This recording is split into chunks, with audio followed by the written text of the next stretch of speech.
Hasta hace poco más de una hora estuvieron expuestas las cenizas del fundador y director de la orquesta Los Bam Bam, Juan Formel, en el Teatro Nacional de La Habana. Mañana sábado, intérpretes de diversos géneros se reunirán en la llamada Tribuna Antiimperialista y en otros escenarios de la isla, para evocarlo como uno de los compositores e intérpretes más importantes de la música popular cubana. Formel murió ayer en un hospital capitalino a los 71 años de edad por complicaciones de una enfermedad hepática, según declaraciones de su hijo Samuel al sitio de internet Café Fuerte. Formel había nacido el 2 de agosto de 1942 en La Habana.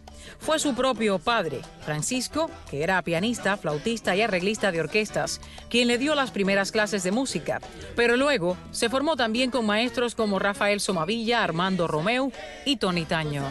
Juan Formel ha sido el gran cronista musical de las costumbres, las alegrías y las desgracias de los cubanos en el último medio siglo.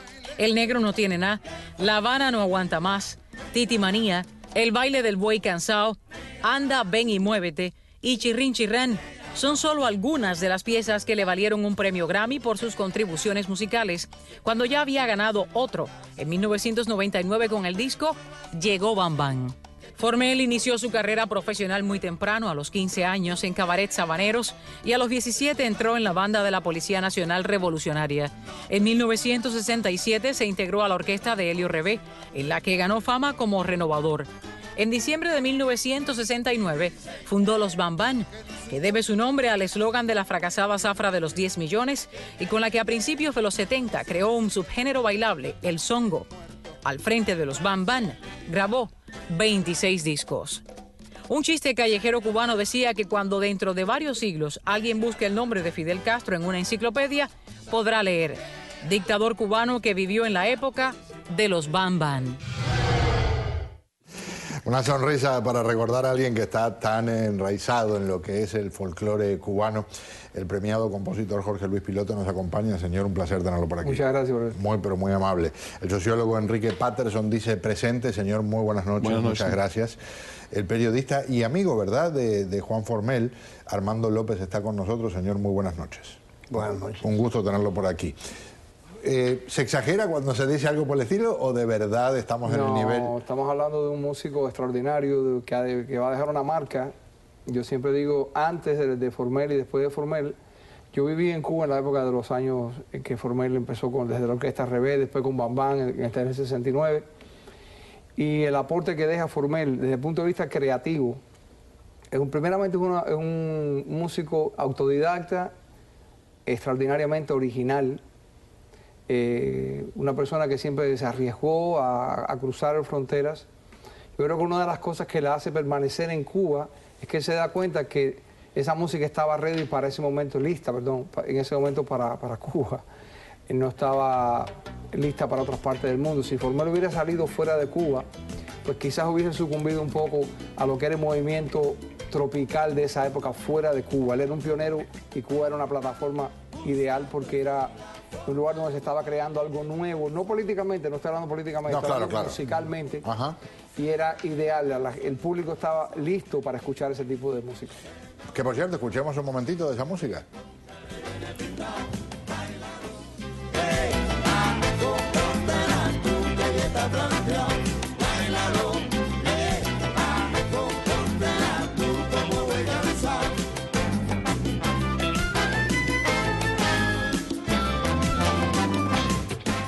¿Cómo se está viviendo hoy lo que representa esta noticia? Veamos.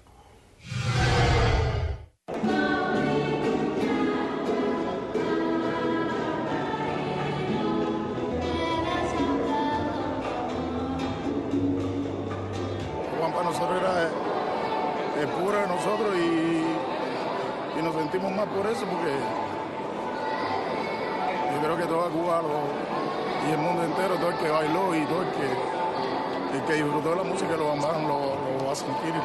Por un excelente músico cubano, fue un excelente cronista también de nuestra realidad y pudo llevar a la música popular la vida cotidiana de los cubanos. Por lo tanto, bailando todos también estábamos viviendo en nuestras propias vidas. Y fue un artista muy comprometido con la Revolución Cubana, que siempre defendió a la Revolución Cubana.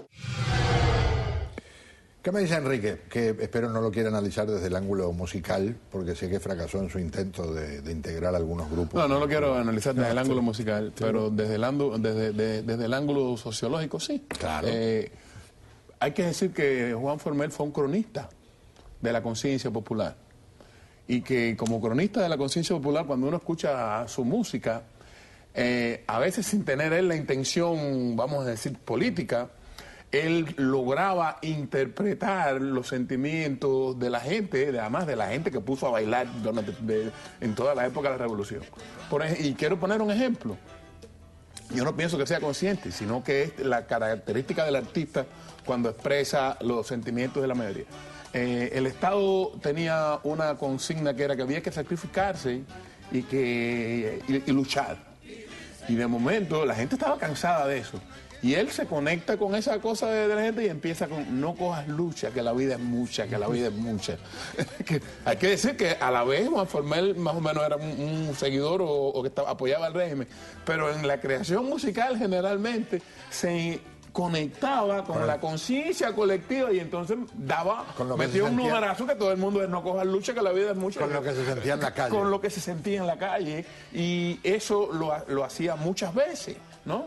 Era un cronista. Uno puede oír su música y las letras de las canciones y empezarse a conectar que estaba pensando el cubano de a pie y qué sentía el cubano de a pie. ¿Qué me dice Armando? Bueno, mira, conocí a Juanito cuando éramos adolescentes. Después tuve la suerte de trabajar mucho en la televisión y hicimos muchas cosas juntos. Yo dirigía varios espectáculos en La Habana. Entonces hacíamos un premio que se llamaba el Premio Girasol. Me acuerdo que le encargué a Juan Formel una canción sobre la revista Opina, en la cual yo trabajaba y era el editor, y él en 48 horas escribió un tema que se llama ¿Qué pista?, que fue uno de los más populares del país. Que lo Opina está en la calle. Pero te puedo decir también que al año siguiente le encargué un tema que fuera crítico, y te puedo decir que se le fue la mano en la crítica. Hizo una canción que se llamaba Eso que anda, que fue tan crítica que se interpretó en Los Girasoles, en la Noche de los Girasoles, como el opening de la noche, y no se tocó más. Porque para que se volviera a tocar 3 meses después hubo que hacer una segunda versión con otra letra, porque sencillamente le censuraron a Formel la letra. Yo conocí a Formel desde que éramos, ya te digo, muchachos, éramos jovencitos en el barrio, jugábamos a la chapa de los carros que pasaban, jugando a medio y a 10 centavos, que hacíamos eso los jóvenes en aquella época. Que era con los números de las chapas que se jugaban. Sí, de la chapa de los carros. Y fui a su primera boda, era muy amigo de Nati, su primera esposa, la madre de Samuel y la madre de Juan Carlos y la madre de Elisa. Estuve en la boda de Mirta Medina con Juan Formel, estuve en la boda de Diana, su tercera esposa, éramos muy amigos. Y realmente me puse bravo con Juanito cuando las declaraciones que hizo en apoyo al régimen cubano.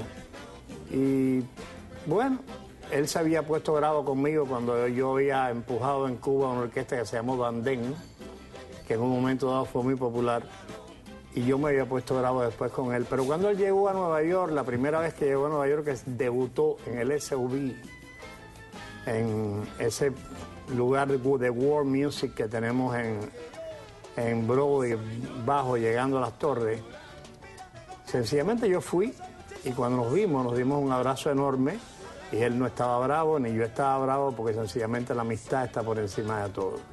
Yo creo que el caso de Formel es un caso que debe hacernos pensar a todos los cubanos, que creemos que debemos guiarnos sencillamente porque la gente en un momento dado una declaración o deje de hacerla, o en un momento aplaude o deje de aplaudir. Yo creo realmente que debemos pensar, los cubanos que queremos a Cuba, en la reconstrucción de Cuba y en darnos un poco un abrazo a todos y sencillamente, yo sé que Juanito nunca fue revolucionario. No sé. Bueno, con la música sí. Sí. No, lo que no lo habrá sido, usted dice ahora desde el punto de vista del gobierno. Bueno, con la música sí, pero fue un innovador, como bien dijo Piloto, que lo tengo aquí, que y fue un innovador en todo. Juanito, como tú sabes, cogió el son que Juanito era rockero. Juanito tocaba el bajo en la onda rock, llevándolo adelante, no como se hacían las orquestas cubanas. Donde él recibe el baño de son es en la orquesta Rebé. Cuando empieza a tocar con Rebé, que era un ser totalmente autodidáctica, pero con una magia para la música popular cubana. A veces tú veías la orquesta Rebé y te das cuenta que tiene sus costuras, pero no importa, tenía un sabor extraordinario. Y todos esos temas de Juan Formel en la orquesta Rebé prendieron en la población, que fue una epidemia. Aquí se enciende la candela, Yuya Martínez, así se llamó. Quiero hacerte un comentario, y el comentario es que yo hubiera preferido que hubiera sido revolucionario. Porque eso lo hacía un poco más coherente, o sea, decir que no lo era y hacerlo a apoyo al gobierno, pues muestra la doble moral. No, pero aquí no estamos juzgando a Juan Formel por sus opiniones políticas, sino realmente por lo grande que es, y en un futuro la gente lo que va a valorar es qué fue lo que hizo Juan Formel. Nadie se va a preocupar qué posición política tenía, a favor o en contra, o neutral o no tenía. Pero hubiera preferido, pero no era revolucionario, ojalá y que lo hubiera sido, por lo menos era más. Mira, yo lo que te digo es qué pasó con él, en qué momento Juanito, que era la persona que yo conocía, que era rockero, que le gustaba la música americana, que nunca se metió en política, no hay un solo tema de Juan Formel, ni un solo tema, y tú lo sabes, al igual que yo, que sea una consigna del gobierno. No hay un solo tema que sea un panfleto. Juan jamás le cantó a la revolución. En el año 84, cuando los Bambán eran la orquesta primera del país, sin lugar a dudas, cuando había un baile con los Bambán, iban miles de personas, y todas las demás orquestas tenían con 400 o 500 personas. En los carnavales no se podían presentar porque era un holocausto lo que se llamaba. Y por lo que usted cuenta, sin embargo, sí escribió por lo pronto una letra que tuvieron que cambiarla porque se la censuraron. Por supuesto, por eso es que pasó. ¿En qué momento, Juan? Cambia. Yo pienso que puede ser, hay dos posibilidades, porque nadie tiene la bola de cristal. La epidemia del reggaetón hizo que Bambán fuera decreciendo en el favor de los bailadores cubanos. Y pienso que a Juanito se puede haber afectado eso, y él se dio cuenta que él, donde quiera, había viajado, había venido a Estados Unidos, había ido a Europa, donde no pasaba mucho, porque él no fue Silvio y Pablo, que fueron sencillamente voceros del régimen, y el régimen los convirtió y gastó millones en su publicidad. No, pero hay otra cosa ahí. O sea, yo estoy de acuerdo en lo que usted está diciendo, en parte estoy de acuerdo. El problema es que él es completamente, desde el punto de vista de las letras, local. Totalmente local. Él es totalmente local, incluso en sus letras emplea el lenguaje metafórico de los cubanos, sobre todo de La Habana, y entonces cuando eso sale afuera, la gente no lo puede captar la calidad musical, pero no la letra. Lo que pasa con Silvio Pablo, además de que el régimen siempre no ha invertido tanto en Silvio Pablo. Silvio y Pablo conquistaron América Latina porque tenían una poética que empataba con las juventudes latinoamericanas, con una nueva ola democrática de esas juventudes que vivían bajo la dictadura. Y esa gente oía las canciones con esa poética, y ellos eran portavoces de la democracia latinoamericana, pero desde la dictadura cubana. Esa es una contradicción. Bueno, yo pudiera estar de acuerdo contigo. Y pero después se convirtieron en lo que tú sabes. Pero yo te puedo citar el ejemplo de la salsa neoyorquina, que era totalmente neoyorquina. Y todos los temas de Willy Colón se extendieron al mundo entero. Sencillamente porque tenían detrás una promoción. A Juanito nadie lo promocionó. En el año 84, cuando estaba casado con Mirta Medina, el compositor más grande de Cuba, el músico más importante de Cuba, el que hacía bailar a todo el mundo, dormía en la sala de la madre de Mirta Medina porque ni siquiera le habían dado una casa. ¿Qué fue? Y eso es una pregunta. ¿Qué fue lo que le hizo apoyar al régimen en el último momento de su vida? Yo no lo sé. Debo cerrar, cierro con usted, Jorge Luis, porque estoy apretado con el tiempo, pero quiero que tenga la oportunidad. Rapidito. Claro. Podemos hablar de Formel el ser humano, de Formel el político, pero yo quiero hablar de Formel el músico. Formel va a ser estudiado mucho más en el futuro, porque todavía hoy todo este fenómeno de la timba, de todo esto que se ha formado en Cuba, es siguiendo la línea que trazó un poco Formel. Sí, definitivamente esa es la semilla que sembró. pero con la diferencia de que hoy la timba se ha convertido en algo muy genérico cuando Formel era muy único. Entonces, eso va a quedar siempre para un estudio. Todos los músicos que yo conozco siempre ven a los Juan Band, a Formel, y a otro que hay que mencionar también es a Changuito, que es un gran responsable de este binomio de lo que es el songo. Pero siempre yo no voy a opinar de nada políticamente de él, pero sé que los Juan Band van a estar en la historia de Cuba, como dijeron ahí. En la época de que había un dictador que se llamaba Fidel, van a seguir hablando de los Juan Band. Cierro con esa frase. Un placer tenerlos aquí. Gracias. Muy amables. Y hagamos